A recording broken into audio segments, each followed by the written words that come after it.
Hello everybody and welcome to Spotlight Sport's course on stress in sport. Today, we will start with the first module, where we will be focusing on stressors. So let's get into it. Stressors are inevitable to everyone. They are experienced on a daily basis and the main contributor and influencer to the stress responses that occur within someone. But before trying to understand what stress, anxiety, or even arousal are, and how they affect an individual, it is first of all important to recognize and understand why these responses have occurred. And, in this case, what a stressor is, whether that is in everyday life or a sporting context. Being able to identify different stressors within sports can enable a coach, parent, or the athlete themselves to understand why they have responded in such a way, or how positively or negatively that situation has influenced their performance. This way, in the future, similar stresses can either become a predictor of performance or of the response an individual will have, and therefore look at ways to deal with the stressor differently in negative scenarios. Finally, it is important to understand that everyone will experience different stressors, not only during a training session or match, but from many daily occurrences too.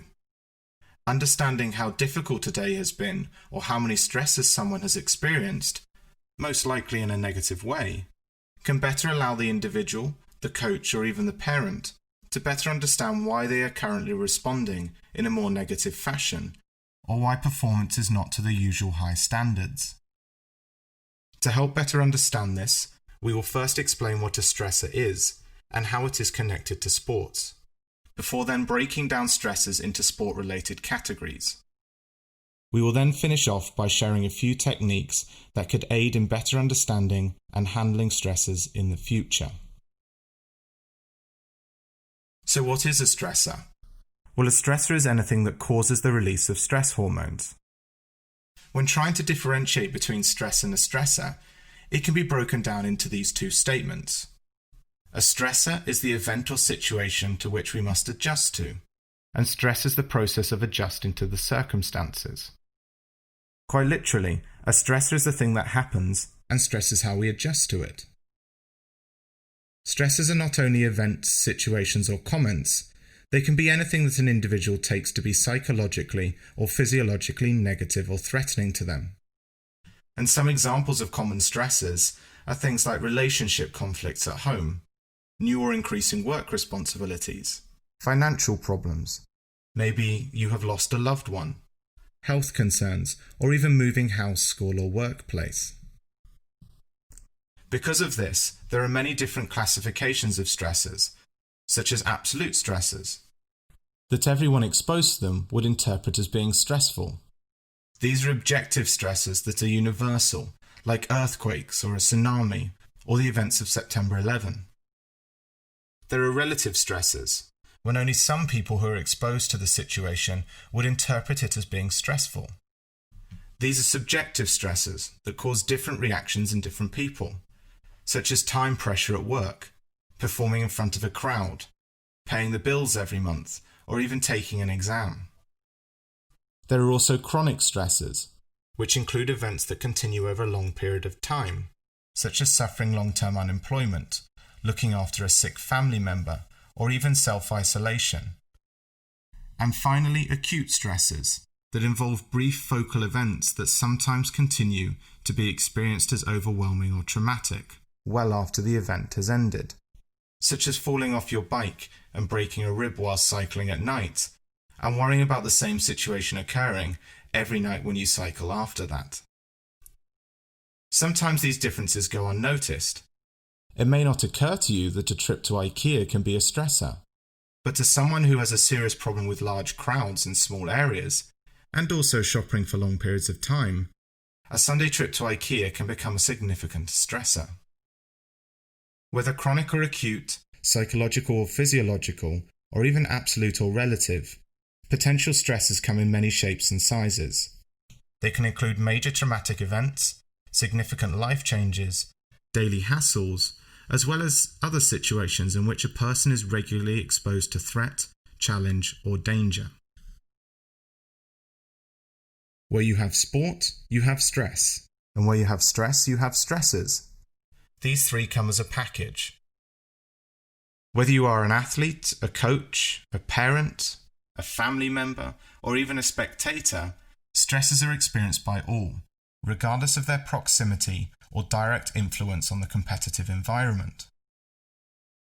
To make it easier in understanding the different types of stresses experienced in sport, they are split into three main categories, which, as you see on the slide in front of you, are competitive stresses, organizational stresses, and personal stresses. Competitive stresses are defined as an ongoing transaction between an individual and the environmental demands associated primarily and directly with competitive performance. Therefore, only stresses directly related to competitive performance are named competitive stresses. This could be, for example, your opponents. On the slide we have produced 5 commonly experienced competitive stressor categories, which are injury. This includes such stresses as the risk of sustaining injury, or the risk of being deliberately injured by an opponent, or not being able to train, missing important matches or competitions, or even decreases in fitness levels. Then we have pressure. This could be the competition demands, performing under pressure, or the pressure to beat others. Athletes have consistently talked about pressures related to making mistakes or errors during performance, periods of limited progress, poor personal and team performance, and then also maybe not performing as expected. Opponents. This relates to the performer's rivalries experienced as part of the competition. This could be simple as facing better opponents, or underdogs, which could also include those within a team environment competing for a starting place. Preparation, where performers from various sports have identified how differing aspects of their preparation, whether that's the physical, mental, technical or tactical elements, might be inadequate, inappropriate, or even too demanding prior to competition. And finally, expectations. This is an extremely common stressor experienced at all levels, and can be split into 2 subcategories, internal and external.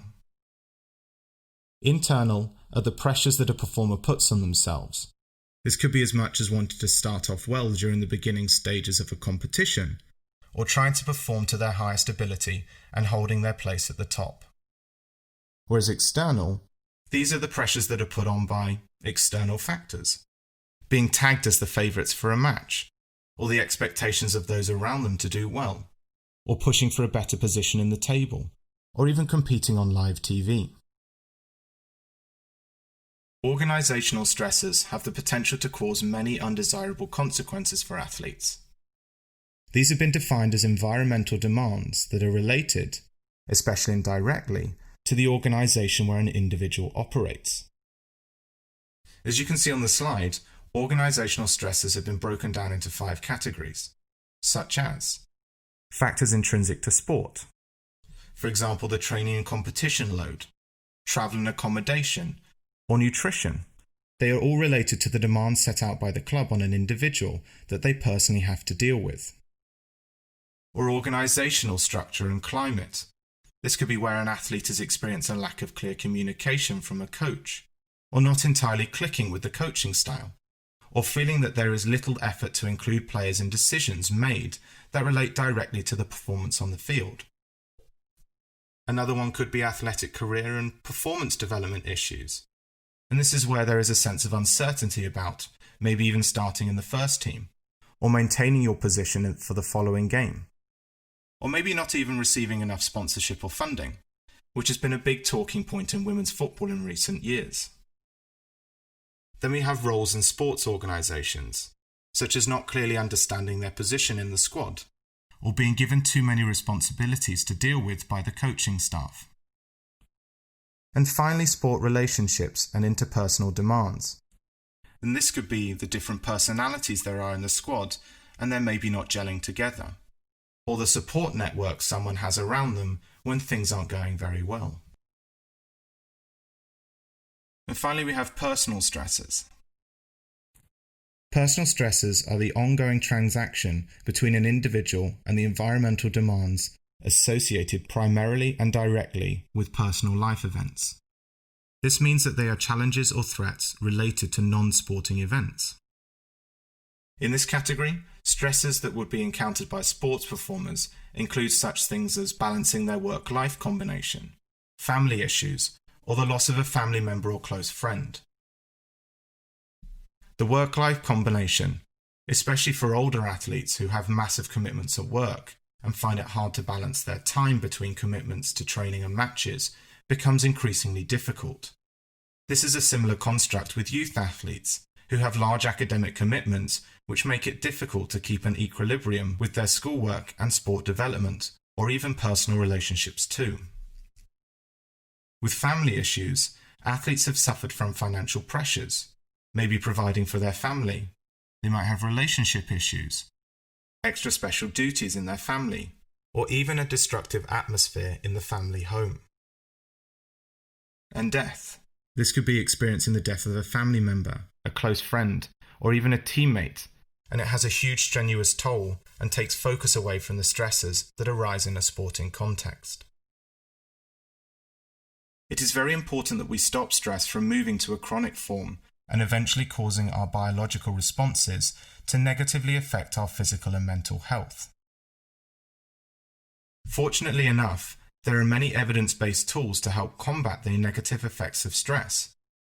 But what we need to make clear is how difficult it is to actually reduce the amounts of stressors. It is more so the arousal, stress or anxiety experienced in reaction to them that we can maintain, manage or reduce. It is almost impossible for any individual to remove challenges or problems that occur during the day. There are so many external variables that you do not have control over, such as your coach coming in to tell you that you'll be starting in the team tomorrow, the bus breaking down on your way to training, or having to save a penalty in a match.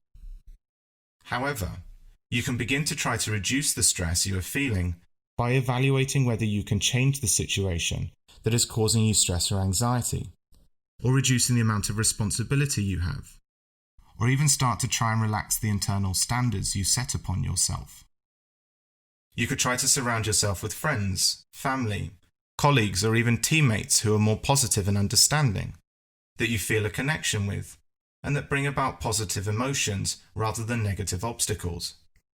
Remember, it is always much more difficult to be around people that constantly require your support but never give it back. But overall, the form that we are going to focus on today is a stress diary. This regularly records information about the stresses you're experiencing and how you feel when they occur. Therefore, you can analyze them and manage the stresses a lot better. A stress diary can help you understand the causes of stress more, for example, the stresses you experience, the levels of pressure at which you can work best at, or how you can improve or manage the stresses and therefore help influence your performance. But any of the techniques above on the slides will help ensure you can start to plan around certain situations arising again and how to work in the best way against the stressor, especially with the help of a counsellor or a sports psychology expert. Stresses are there in everyday life. We cannot get away from them. As we said before, stresses are not only events, situations, or comments that cause the release of hormones, but they can be anything that an individual takes to be psychologically or physiologically negative or threatening to them that they must adjust to. Whether you're an athlete or not, we all experience stresses.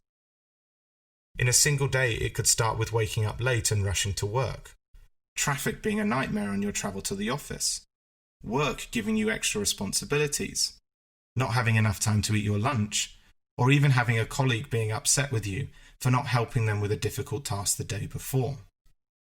This is all before you have even had the chance to finish the day and get to the sports facilities to focus on impressing the coach for a chance in this week's starting lineup. So when it comes to sport, we experience stresses in many aspects. We experience them in training or matches. We experience them as an individual or as part of a team. Or we experience them inside and outside of the performance facilities. These can be focused around our performance, the environmental demands, or situations that are occurring outside of the sports environment altogether, and these all can affect our performance. As much as it is important to have an understanding of what stresses you are experiencing, what is most important is the ability to manage them. We all have our own relative stresses that others might not understand. If we do not manage them correctly, they could become chronic and severely harm our own health and well-being. We might have problems going on outside of sport that naturally make their way into the sporting world. We might be challenged by our teammates or coaches within what we believe is our safe environment. We might be feeling the pressure and expectations of others outside, or even struggling to manage our own internal demands. But without understanding, recognizing, or even beginning to work on these stresses, the adjustment needed to enable us to feel less stress will become more problematic and therefore detrimental to our enjoyment of the sport. It is therefore important to be able to understand, be aware, and identify when stresses are occurring, and the techniques, such as keeping a stress diary, can help reduce them and manage our stress responses. If you have any questions or for more information on this course, contact us at spotlightsportspsychology.com.